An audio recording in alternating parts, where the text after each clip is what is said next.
Welcome back to Matt's Automotive Channel. This is part 2 of the video series. We have a 2013 Ford Taurus SHO that we are removing the motor. It is fried, that one's gone, and we have a new motor here. Actually, it's an older motor out of an F-150, but it's halfway rebuilt, and our hopes are to replace this old worn out motor with this one. So, and there are some differences between the motors that we'll have to sort out once we get the old motor out. It is currently seized up. And so anyway, with that said, let's go ahead and get started. All right, so I'm just trying to get some additional things out of the way. Get one of this intake tube out. I also just removed the cat from the front part of the motor. In the previous video, we already pulled out the rear motor. So anyway, just trying to clean things up here. And I want to get the fans out. I think we're gonna need to move this motor forward before we're gonna be able to pull it up. Okay, I just pulled this hose out. It was, it came from this intake pipe here, went under in between the motor, and then right here to this valve cover. So getting this out of the way. And let's see, next thing I want to do is get this upper radiator hose out of the way. So let's go ahead and get this disconnected. Now with the radiator fans out of the way, you can see we've got much more room here to bring this motor over towards the front of the car so it can clear the firewall. In preparation for the motor removal, I noticed that we do have a hook here on the back for lifting the engine out with the hoist. However, on the other side of the motor, we have nothing. However, if we look at our new motor, we'll see the hook on the firewall side of the motor, and then also there's another one over on the front side. So I'm wondering if I can just take this off and then bolt it up to the other motor and use this hook. Well, the interesting thing with trying to remove this hook is, well, first of all, this side came out just fine, but this, when trying to do the bolt, undo the bolt, it comes out. And on this side, when I'm trying to undo the bolt, it comes out and then hits the exhaust header. So in order to get this hook off, I'm basically gonna have to remove this exhaust header. What a crazy design. Okay, let's pull off this other crossover.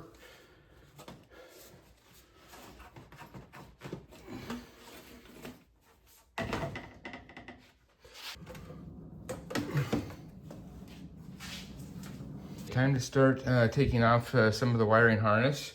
This one looks fairly easy. This is the main engine wiring harness, so I'll just unplug these two connectors and then lift this thing out. And I think most of this harness goes to the engine side. However, if you kind of follow it around over here, there is a few stragglers here that go over to the transmission side, so we're gonna have to disconnect those. Same thing with this wiring harness. There's some parts of it that go over to the engine side, so we'll have to disconnect those. Once we have all those disconnected, we can start looking at the bell housing bolts and starting to get some of those out. Then, of course, once all the bolts out, I'll get the engine hoist over here, and we'll hook it up to the engine, and then we'll start to remove the motor mount, and then hopefully we can just lift this guy out of here. That's the plan anyway. It looks to me, if you follow this main engine wiring harness, most of it is here on the engine.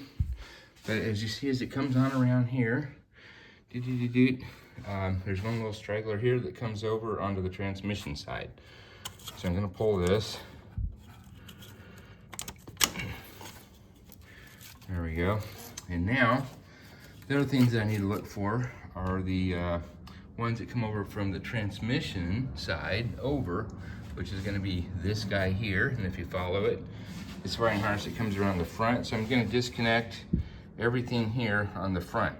Then I'll do another look over just to make sure. Hopefully that's everything. If not, I'll let you know.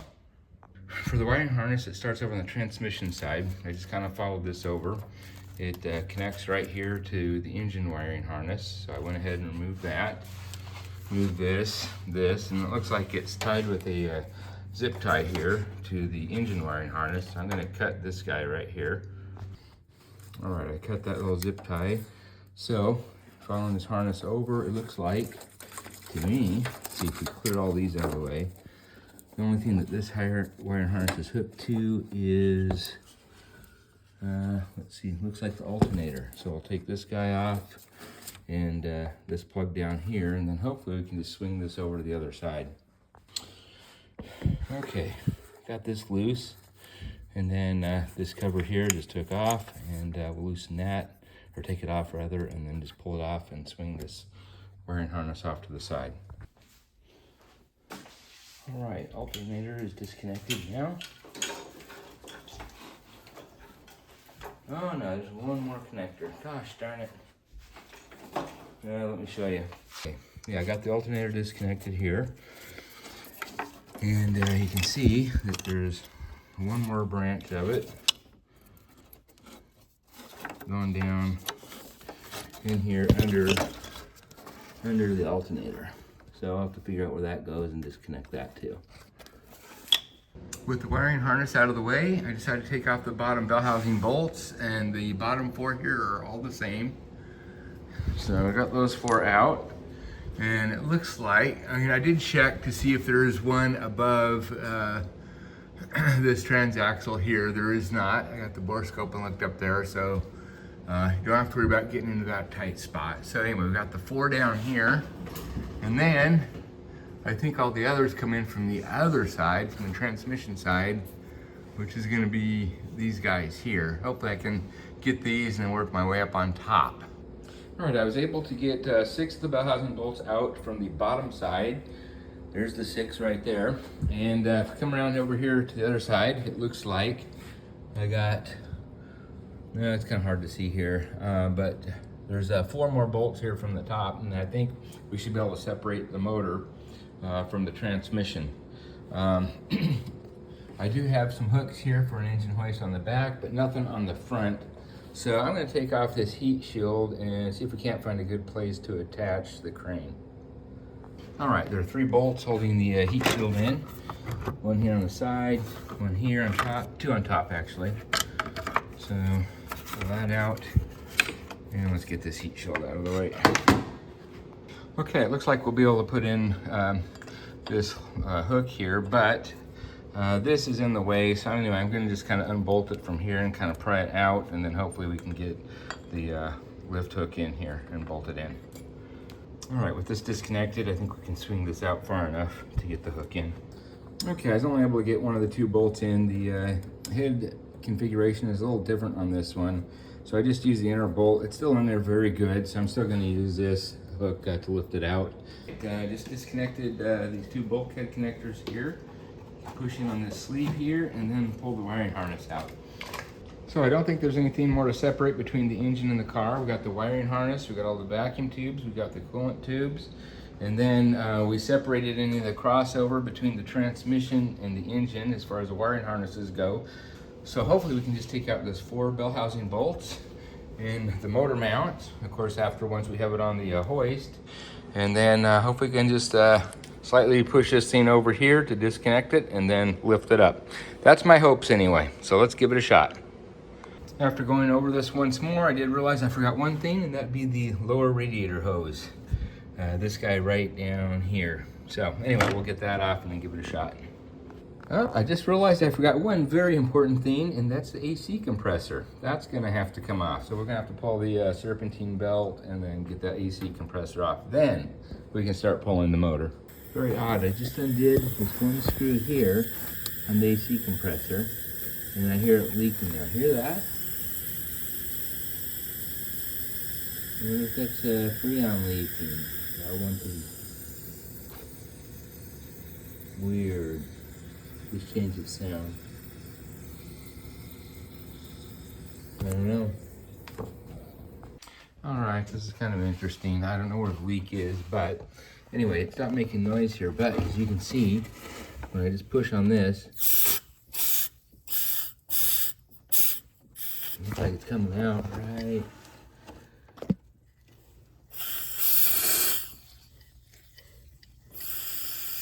Right there. Right, I see. Unbelievable. God damn it.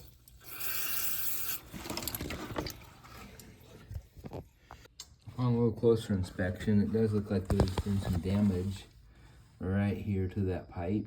So I think it's loose because it's been hit. This car's been in an accident before, hence the new bumper on it. So I think there's some damage there, and It wasn't bad enough to make it totally leak out, but now that we're trying to take the AC compressor off, some of these injuries are revealing themselves. All right, yeah, definitely leaked a little bit of oil out, so, and some Freon, of course. So when we get this all back together, we're gonna have to reevaluate this and probably add some more refrigerant and some more oil. Anyhow, yeah, I just gotta pull this guy. That's the one I pulled from the top, and there's another one that's kind of hidden back there, so let's go ahead and get those off. There's one little issue I see here, and that is the fact that I took the nut off this stud here, but as you can tell, when I try to slide the pump off, it's gonna hit this. So I'm either gonna have to lift the motor out a bit first before I can totally release it, or I got this 5mm here that will fit over the end. And I'm gonna try to see if I can back this out. That might make things a little easier. But if not, we're gonna have to actually move the motor up first before we can pull the pump off. All right, so let's try this little 5mm and see if we can actually twist this. Oh yeah. Okay, well hopefully we can pull this out. We'll see. Okay, the stud's coming out, but I'm gonna run into a different problem, and that is this clearance here. I'm gonna back this out, and then that wrench is gonna get pinched. I won't be able to go any further. So what I'm gonna do is put this nut back on and then put another one right over it as a jam nut, and we'll pull this off that way. All right, with these two nuts on here jammed together, I can put on a wrench and then just twist the stud out.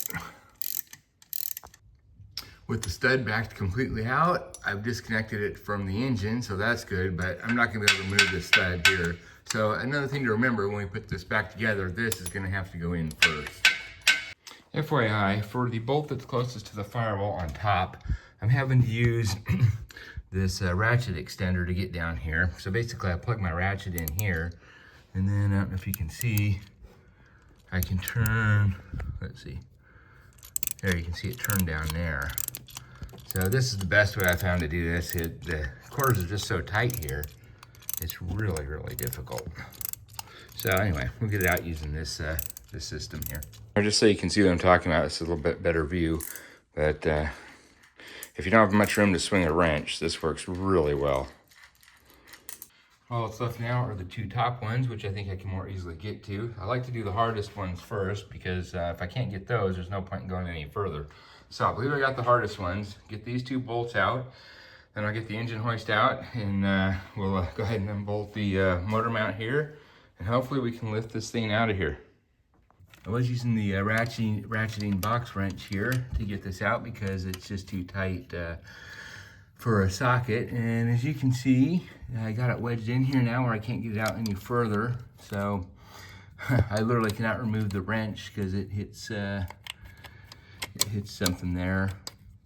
So what I'm gonna have to do is actually get the motor up and then kind of pull it out once the motor mounts out, and then hopefully I can free that up. This is just crazy how tight everything is. And again, I'm unable to twist the bolt back in because this is ratcheting and it only goes one direction. I can't change the direction. You have to actually flip the wrench around. So it looks like it's permanently wedged in there with no chance of getting it out. Unbelievable. Okay, I did get the wrench out. In order to deal with that, I had to take the two bolts off for the starter, kind of push the starter back a little bit, and then that gave me enough room to get the wrench off and get the bolt out. So at this point, I think we're ready to lift the motor out. I'll get the engine hoist out, hook it up to the motor. We'll take off the motor mount, and hopefully we can lift this motor out of here. This is either gonna be a really good day or a really bad day. Okay, getting ready here. I got the load leveler on, and I got a chains hooked up to each of the hooks. And what I'm gonna do is load this up so it's actually supporting some of the weight. And then I'm gonna take these three bolts off the motor mount. So there's 1, 2, and 3. And then hopefully get the motor mount out, and then hopefully push the motor a little bit this way to separate it from the bell housing, and then lift it up. That's the plan anyway, so let's give it a shot and see what happens. Okay, I have the engine well supported with the crane at this point. I took out the 3 main big bolts that attach the motor mount to the body. Now I'm taking off the smaller ones that attach the motor mount to the block. All right, what I had to do was pull the coolant tank out from here, and then that freed up enough room to get this whole motor mount out. Okay, now we're free and clear. Now, I'm hoping that we can move the motor over just far enough here, right here, to disconnect it from the transmission and then hopefully lift it up. Fingers crossed here, guys. Well, I think I found out why I can't separate this. If you look at this axle here, it comes over and then it's bracketed right against the motor right here.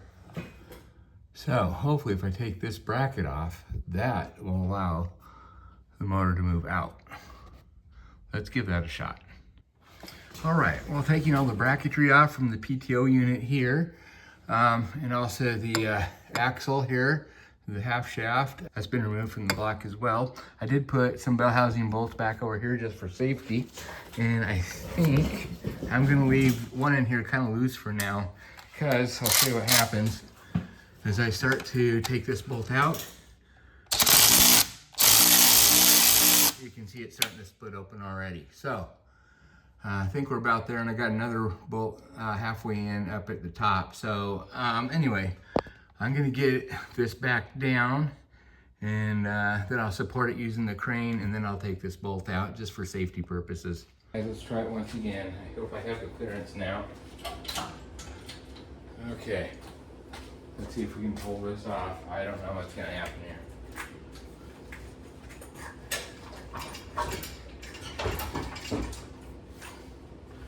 Okay, it might be off.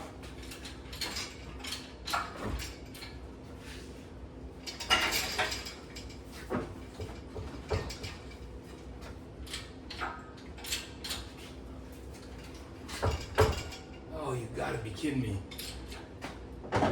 Well, I can show you here, we do have good separation between the bell housing and the block now. Right in here, you can see a big crack. You can see the flex plate in there. It's still hanging up somewhere though. I just don't know where. I'm really struggling with this, guys. The motor's coming up and the bell housing is separated. The only problem is, if you look down in here, and it's very difficult to see, but the torque converter is not separating from the flex plate. So it's trying to pull out the whole torque converter with the motor, which just is not working. I don't know what I'm going to do at this point. Well, after trying to lift the motor out and tilting it back and forth, this is what we get, another big oil slick. Okay, I took the starter off, and I got the crowbar wedged in here between the flex plate and the torque converter. None of the bolts are touching, I can tell that, but I just cannot flex this thing off of here.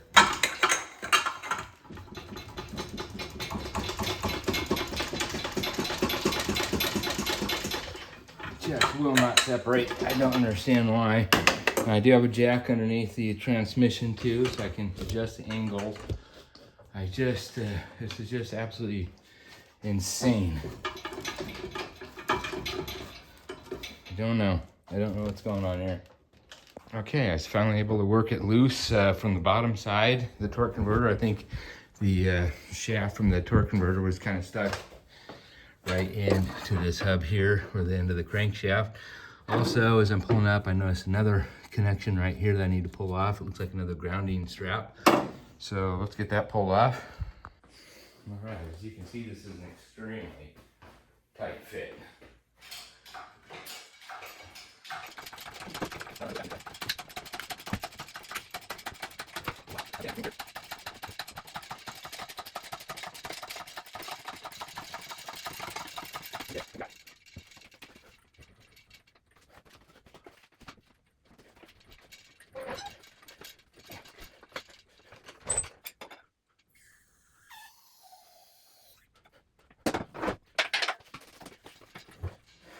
All right, guys, we got it.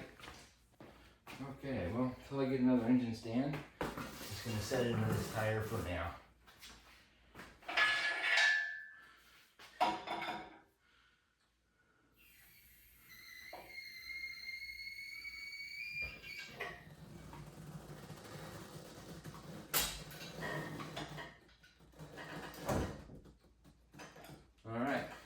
Just gonna rest for the night. Mission accomplished.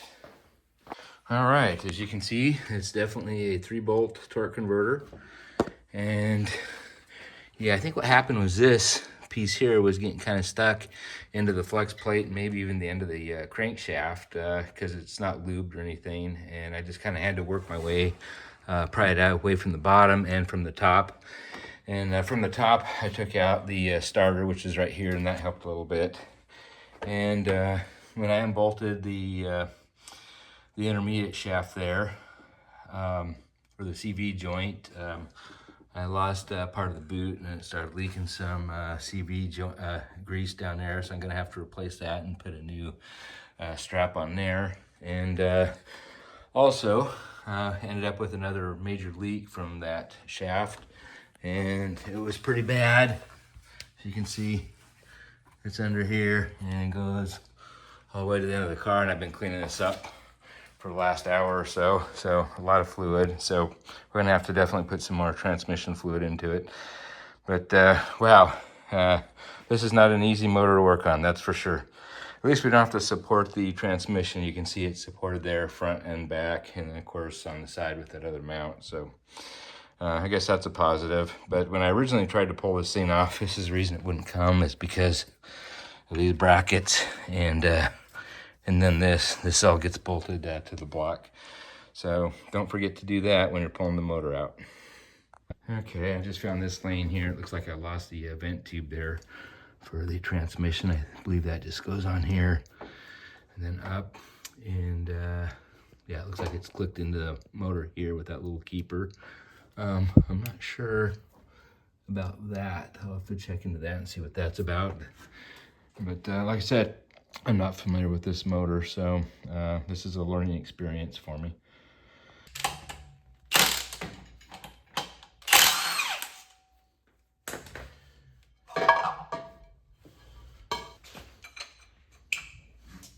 Well, with the motor out of the car, we can start comparing the two. The one here on your right is out of the Taurus SHO. The one here on the left is out of an F-150 that we purchased before we even took this one out. And my son was told that this is interchangeable with that. We could use this motor, but I'm not totally convinced. I'm seeing a lot of differences right here from the beginning. Maybe the blocks are the same, but everything attached to the block is completely different. So anyway, let's go ahead and compare these motors. As you'll notice, the water pump here on the F-150 goes right in front. This one, nothing. That's because the water pump on this one is internal. It's actually driven by the timing chain. The one on this one's actually driven by the serpentine belt. Just looking at the side profile here between the two motors, if we look at the oil pan, you'll see on the F-150 motor that the sump is located near the back of the motor, where the bell housing is and where it would meet up with the transmission. If we look over here on the Taurus motor, it's near the front of the motor. And if we look right underneath, there's where the plate is to access the torque converter bolts. So over here, nope, F-150, you're not going to do that, which makes me wonder, where do you access the torque converter bolts? The only thing that I can see here is this little access port here for the crank position sensor. Also a very odd place to put it. Normally they're up in the front of the motor. This would be maybe a little difficult to get to if it fails. But maybe you access the torque converter bolts from here. And boy, I would sure hate to drop one, because you go down here and it'd be very difficult to recover. So here's a little bit better shot here in the back of this. You can see the notch there in the oil pan for the torque converter bolts. Let's see, some other differences. We got a vacuum pump on the back of the motor here on the F-150. I believe this is this line here goes directly over to the brake booster. And over here on the Taurus, nope, it's non-existent. Some other differences are the location of the high pressure fuel pump. On the F-150, it looks like it's between cylinder 5 and 6. Over here on the Taurus, it looks like it's between 4 and 5. So there's another difference. If we look at the intake on the Taurus, it's going off to the left side of the motor. On the F-150, it's going off to the right side of the motor. And if we look at the timing chain cover here, there's some differences as well. I don't know what this little panel here is. Maybe we'll get a better idea once we take that pulley off there and start tearing the motor down. Another thing to notice on the Taurus, the turbo on the right side of the motor is significantly elevated from its location on the left side of the motor. You can see it's down low. My hunch is, we don't have them here on the F-150, but my hunch is they're going to be about the same level on the F-150 just because this motor is mounted longitudinally, whereas this one is mounted transversely, so things are kind of unequal and not symmetrical. The motor mount here is right on the front. Of course, on the F-150, it's going to be over on the sides. The F-150 also has plastic valve covers. They're metal over on the Taurus. And just everything is kind of like in a different location. Also on the Taurus, there's an apparatus here that bolts to the valve cover. It's not going to be able to bolt to the plastic one, so we definitely need to move the valve covers over. And I'm not sure if we're going to have to move the heads over too. It'll be interesting once we get all this torn down and then compare the internal parts of the motor. My hunch is there's going to be some more differences that we find. But anyway, one of the first things we're going to have to determine is what is wrong with this motor. At this point, I cannot turn this crank any more than just a fraction of an inch. It's totally locked. And my guess is as yours as to what's wrong.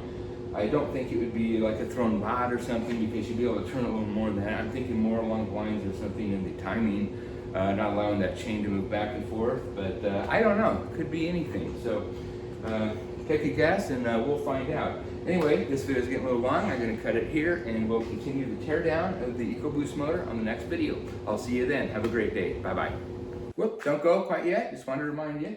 This is part 2 of the video series. Obviously, there's going to be a lot more to come. If you want to be reminded when these videos come out, please subscribe and click the notification bell so you'll be reminded of the videos moving forward. And I promise you, I will get to it. We will get through this whole car and get it back up on the road and running. I'll be very persistent. It may take a while to get there, but we will get there. So anyway, I'll catch you on the next one. Bye-bye.